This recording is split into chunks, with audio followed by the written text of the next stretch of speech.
Hello, friends. This is Dave Hurwitz, executive editor at ClassicsToday.com, here with a wonderful reissue in box form. Gosh, we love boxes, don't we? The Shostakovich Film Music Edition on Capriccio. Now, this doesn't contain all of Shostakovich's film music. He wrote tons of it. I mean, tons and tons of it. And a lot of it is just marvelous. And some of the most marvelous is all in here, so that's great. We have 7 discs worth, and we're going to go through them bit by bit. But I do want to say, Shostakovich as a film music composer doesn't get a lot of the credit that he deserves, because if you look at his collected works, the Novaya Sobrania Sochineni, that's what it is, because I have a bunch of them here. A couple of them anyway, from the new complete edition. About 20 volumes out of 150 is dedicated to film music. And that's a lot of stuff. It's really a lot of stuff. These are hefty volumes, and we will be able to chat about a couple of them as we go. I don't have all of them. Not all of them have been issued yet. A bunch of them are still in preparation, as far as I know. And I'm not going to probably collect all of them, because it's just like, I mean, it gets to be a bit much. I already have quite a few volumes in the complete edition, so it's okay. But let's go through these and just talk about what's in here, because these are all first-rate performances.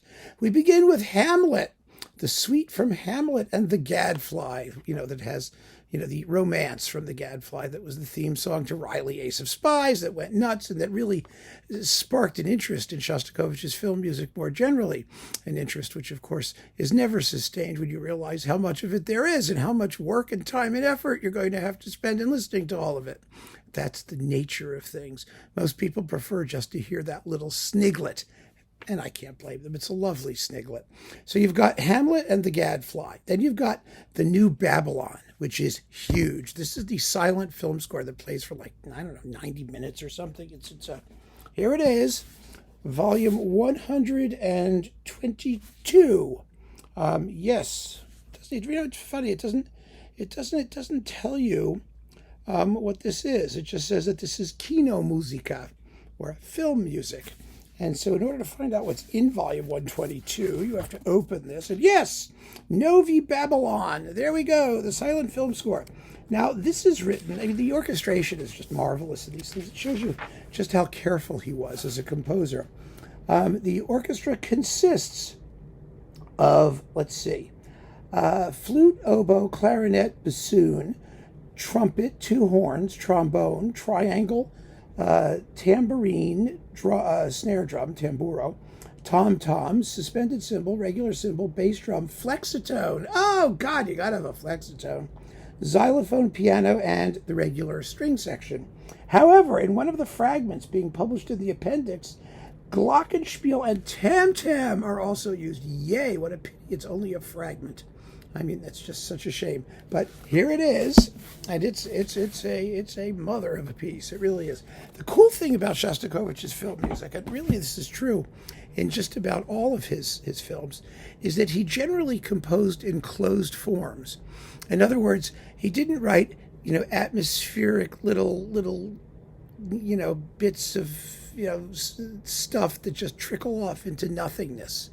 He wrote rounded pieces. So you've got separate things that you could put into suites, or that you could listen to independently, or that have a satisfying conclusion.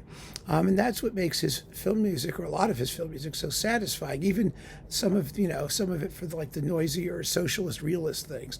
But that was the New Babylon. And then we have 5 Days, 5 Nights, King Lear, both the incidental music for the play and the film music for the film, because he did King Lear twice, and they're very different from each other. So that's worth hearing. And then we've got Zoya and The Fall of Berlin, and Golden Mountains on CD6, the Maxim film trilogy. Well, that's a trilogy, yes, so that's the suite. The Maxim music is really noisy. It's real socialist, realist, militaristic, nobody's going to claim that a lot of these pieces are the finest things that Shostakovich wrote from an expressive point of view. Let's not kid ourselves. But he knew what he was doing, and he did it well. And then we've got Odna, Alone, which is a wonderful score, and it's a very deeply felt work, actually. And here it is. And this is written for quite an ensemble. My goodness, it's another big piece. And there's a lot of music. It's written for, you ready? Piccolo, 2 flutes, 2 oboes, English horn, E-flat clarinet, 2 clarinets, bass clarinet, 2 bassoons, contrabassoon, 2 trumpets, 4 horns, 3 trombones, tuba, timpani, triangle, woodblock, snare drum, cymbals, bass drum, tam-tam, glockenspiel, xylophone, a theremin. Oh, a theremin. You wave your hands and it goes woo, woo, you know. A theremin, harp, harmonium, organ, a banda. A banda, that's an offstage or extra brass band containing 2 cornets, 2 altos, 2 baritones, and 2 bassy. Those are horns, you know. And then we've got a soprano solo, mezzo-soprano, tenor, and a mixed choir, and the usual strings. So that's a big score. It's like serious stuff. And there you go. Now, the performances, as I said, are uniformly excellent.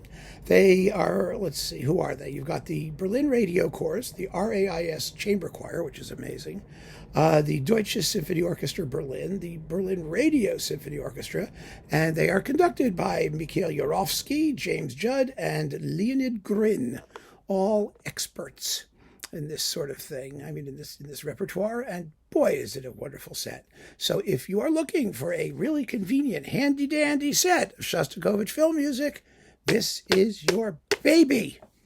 It really is a great thing to have. I mean, I had them all as single discs. I still do. They're sitting right over there.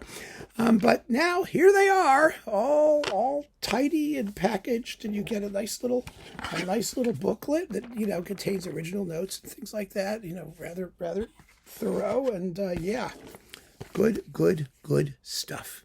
So keep on listening, friends. Thanks for joining me. Take care.